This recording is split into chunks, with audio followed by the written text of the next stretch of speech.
Olá, tudo bem? Nessa questão aqui, o que que a gente tem? A gente tem um alto-falante que ele vai emitir algumas ondas sonoras, né? Que ele está emitindo som. E ele é colocado próximo à extremidade aberta de um tubo cilíndrico vertical, exatamente como está aqui nessa situação. Então, o que que a gente precisa pensar nessas questões? A gente precisa lembrar dos harmônicos. Por quê? Os harmônicos, eles vão definir quando a gente consegue escutar com máxima intensidade, com mínima intensidade, e é a partir deles que a gente consegue definir qual é o comprimento de onda que está ali, né? Qual parte vai ser o nó, qual parte vai ser o ventre, isso tudo. Lembra lá que a gente estuda que quando é fechado, precisa de um nó. E quando é aberto, precisa de um ventre. Então, nesse caso, como esse tubo aqui é aberto nessa parte, então quando a gente escuta a máxima intensidade, então a gente precisa de um ventre. Que nas ondas, no caso, né, é essa parte aqui máxima, tá vendo? É esse tantão aqui, não é nem esses intermediários, nem o nó, mas é essa parte máxima. E quando a gente tem, no caso, a superfície fechada aqui, né? Então, a gente vai precisar ter um nó. Por quê? O nó, ele vai ser a situação de mínima amplitude, né? A interferência destrutiva das ondas. Então, essa daqui com a interferência mínima é o nó que a gente vai ter quando tá a superfície fechada. Como é uma água, é como se fosse uma superfície fechada, né? Porque é como se não deixasse passar para cá. Entende? Não é aberto para o ar, é algo fechado, é como se fosse uma barreira. Então, aqui a gente precisa ter um nó. Na superfície aqui da água, sempre vamos precisar ter um nó. A primeira máxima de intensidade, né, vai acontecer no primeiro harmônico, que é a primeira situação possível de eu ter um nó aqui e um ventre aqui. Qual é essa situação? É quando a gente considera um nó até o seu primeiro ventre. Então, é só esse pedacinho aqui da onda, tá vendo? É só esse tiquinho aqui, que é igual ao lambda sobre 4. Lembra das ondas estacionárias que a gente tem que pegar e contabilizar como se fosse uma onda de cada vez, porque é uma onda indo e uma onda voltando? Então, se a gente contabiliza a onda, a gente vai ver que um comprimento de onda ele vai ser dado por 2 pulsos, ó, desce, sobe, volta. Sobe, desce, volta. Veja que isso aqui é um comprimento de onda. Então, 2 pulsos nos harmônicos é igual a um comprimento de onda. Um pulso só vai ser metade de um comprimento de onda. Mas como aqui a gente vai ter de um nó até um ventre, a gente vai ter 1/4 de um comprimento de onda. Então, só esse pedacinho aqui vai ser 1/4 do comprimento de onda lambda sobre 4, tá vendo? Então, esse pedacinho aqui de 5 centímetros vai ser lambda sobre 4. Vamos descobrir quanto que é o comprimento de onda inteiro. Então, eu tenho uma regrinha de 3, posso fazer. 5 centímetros é lambda sobre 4, que ele fala que o primeiro máximo ocorre com 5 centímetros. Então, x é o lambda inteiro. Faz a regra de 3 multiplicando cruzado. 5 vezes lambda é igual a x vezes lambda sobre 4. Passa o lambda sobre 4 dividindo. Faz aqui a divisão de fração, né? O 4 multiplica e o lambda continua dividindo. 5 vezes lambda vezes 4 dividido para lambda, corta o lambda. 5 vezes 4 é 20. Então, um comprimento de onda inteiro, quando ele está se propagando ali no ar, é de 20 centímetros. Aí, vamos ver a questão aqui do segundo máximo de intensidade, né? O segundo é quando você tem um nó, aí aqui você tem o primeiro ventre, né?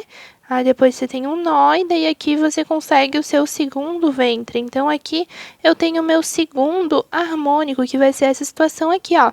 Até aqui é o primeiro harmônico, daí você adiciona mais meio comprimento de onda, mais um pulso, e você tem o segundo harmônico. Se fosse o terceiro harmônico, adicionava mais um pulso, 4 harmônico mais 2 pulsos e assim por adiante, né?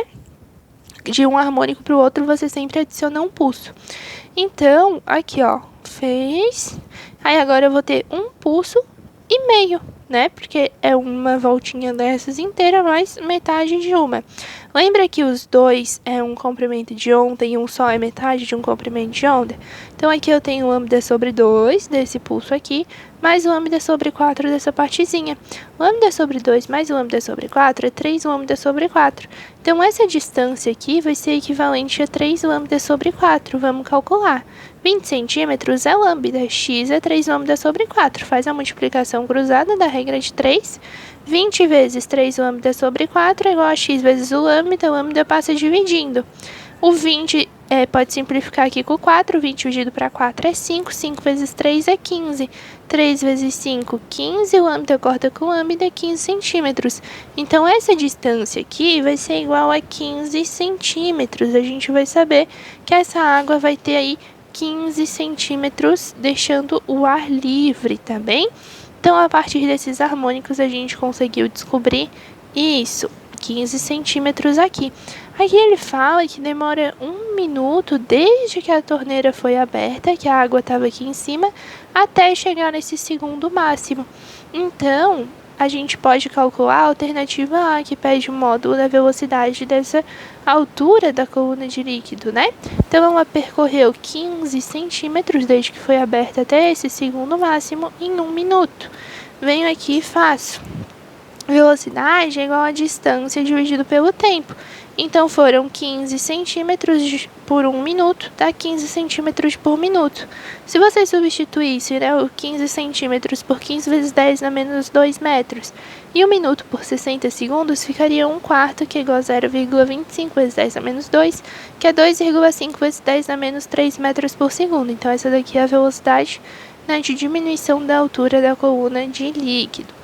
Aí a alternativa B pede a frequência do som emitido. O som no ar, ele tem ali, né, no note a dot, que a gente pode ver, a velocidade de 340 metros por segundo. O lambda dele, a gente descobriu que é 20 centímetros, ou seja, 0,2 metros. Como a velocidade está em metros por segundo, precisa do lambda em metros.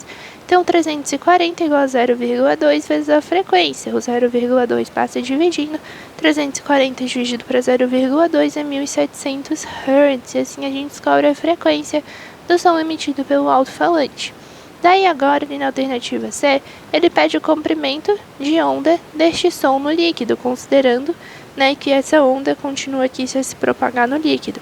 Na refração, a frequência ela vai ficar constante, tá? Nos fenômenos ondulatórios, a frequência da onda sempre permanece constante, ela vai depender só da fonte que emitiu ela. E a velocidade e o comprimento de onda, eles vão mudar.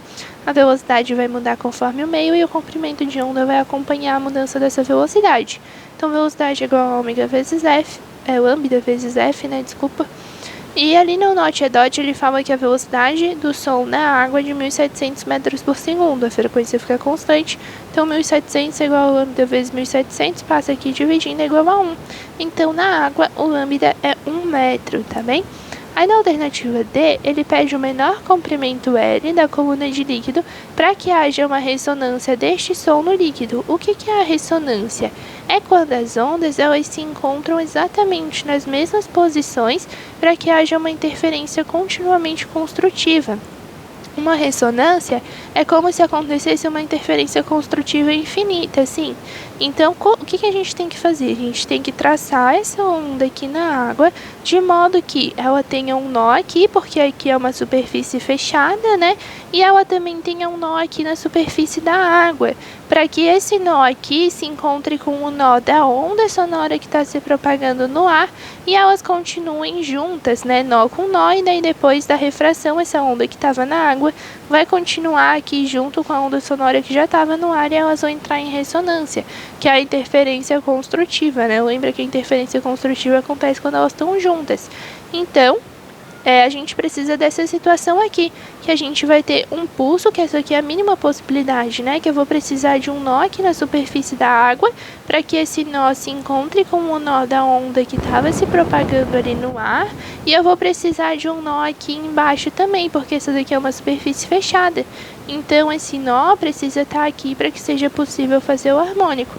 Essa daqui é a mínima possibilidade, que é igual a lambda sobre 2, lembra?